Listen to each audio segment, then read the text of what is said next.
Chatsworth Theatre in World War II, Penrose College and the benefit of being left off the list. A blog for Chatsworth's website, written and read by Louise Calf. At the outbreak of the Second World War, deciding their treasures would be safer amongst a group of girls than a battalion of soldiers, Chatsworth House became home to a school. But what must life have been like for a schoolgirl living in Chatsworth House? And since this is my area of research, what was it like having a working theatre to play in? Thankfully, just before lockdown, I decided to do a bit of digging. So, what do we think we know about all this? Well, in September 1939, a week or so after war had been declared, 250 schoolgirls, 36 teachers, and 26 pianos arrived on the doorstep of Chatsworth House. Their school in North Wales, Penrose College, had been taken over by the Ministry for Food, so the headmistress, Miss Smith, and one of the school's governors, Professor York, worked out a deal with Chatsworth, and they all came here. It was important for Miss Smith that the girls' experience and education remain as seamless and consistent as it had been in Colwyn Bay. She and some other staff members worked with Chatsworth to find spaces that could accommodate all the standard lessons. Art was taught in one half of the orangery, biology and physics in the kitchens, chemistry in the stables, the Bunsen burners being a bit risky in a house full of treasures. The squash court became a gym, the laundry room used for teaching domestic science, while most of the staterooms became dormitories, rows and rows of single beds and the occasional wardrobe. The painted hall was the heart of the operation, hosting assemblies where news of the progress of the war was relayed to the girls, morning and evening chapel, as well as film nights on Saturdays. In her memoir, School Days at Chatsworth, Nancy Park recalls the ceiling being a source of endless wonder. I quote, "especially if concentration waned during the sermon." For an idea of what school life must be like in such exquisite surroundings, I can't recommend Park's book enough, and you can buy it in the gift shop. Most of how we understand Penrose College's use of Chatsworth during the war comes from this memoir, along with at least two others, a painting by E.I. Halliday showing the state drawing room as a dormitory, and a list. This list details all the rooms used by the school and how the use was converted. It's the go-to, quick-to-check document if you're wondering how some of the rooms we see today were experienced by schoolgirls 80 years ago. Alongside the more descriptive material, this list acts as a sort of cursory overview of the house during wartime. My problem is that the theatre does not appear on the list. Well, you might think, perhaps the theatre wasn't really used at this time. The estate is expansive and there'd be more than enough space to house all the necessary school activities.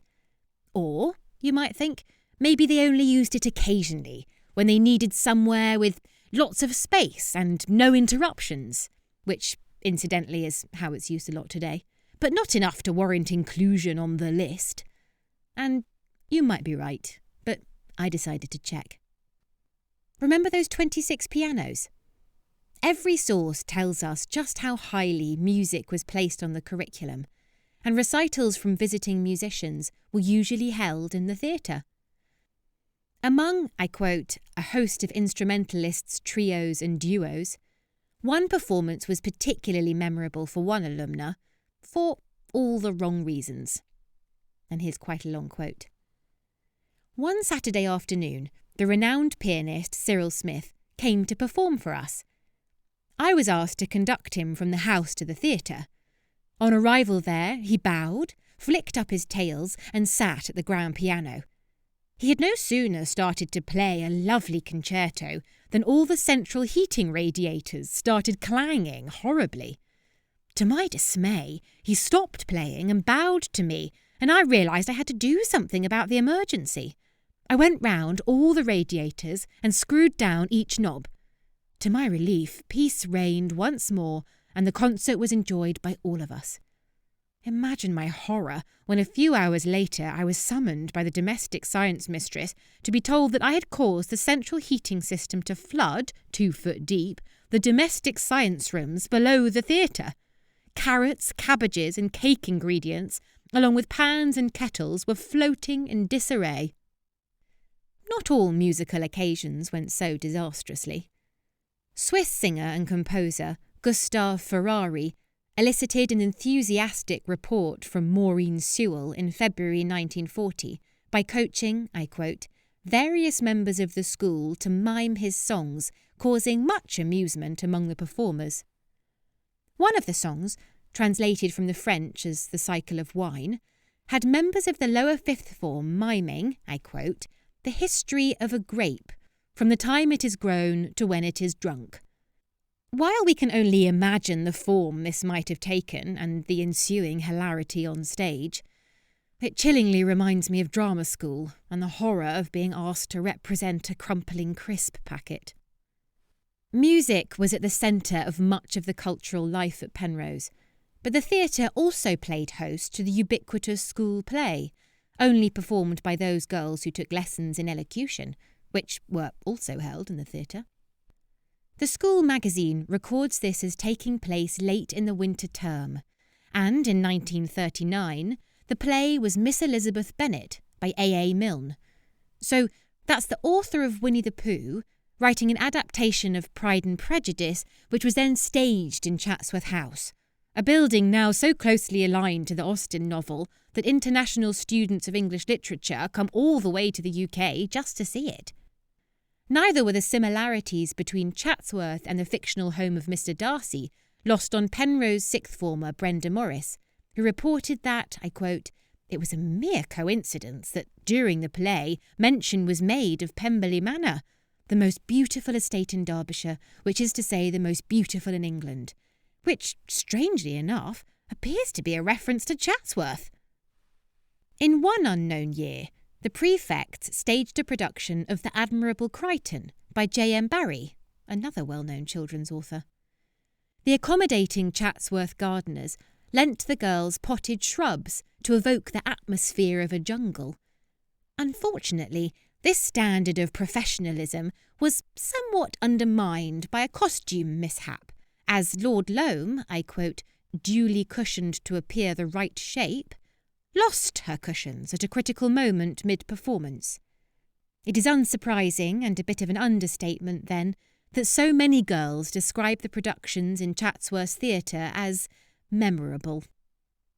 The girls at Penrose were organised into houses, and each house had the responsibility of entertaining the rest of the girls once a year, an occasion known, fairly unimaginatively, as house entertainments.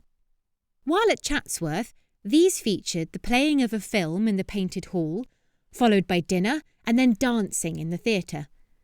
Nancy Park describes a typical wartime makeshift band at these events, with one girl, I quote, humming behind a comb onto which toilet paper had been stretched. Naturally, each house strove to make its mark on the occasion. In the winter of 1939, Shackleton House's band embraced the festive season, I quote, arrayed as crackers in red crepe paper, rather insecurely held together by pins. While in the spring of 1940, some of the more enthusiastic members of Scott House spent the afternoon of their entertainments blowing up balloons with which they dressed the theatre, hanging them from the balcony and lights. Hitting a more dramatic note, they dressed their band entirely in black, punctuated only by, I quote, musical symbols in silver attached to their costumes.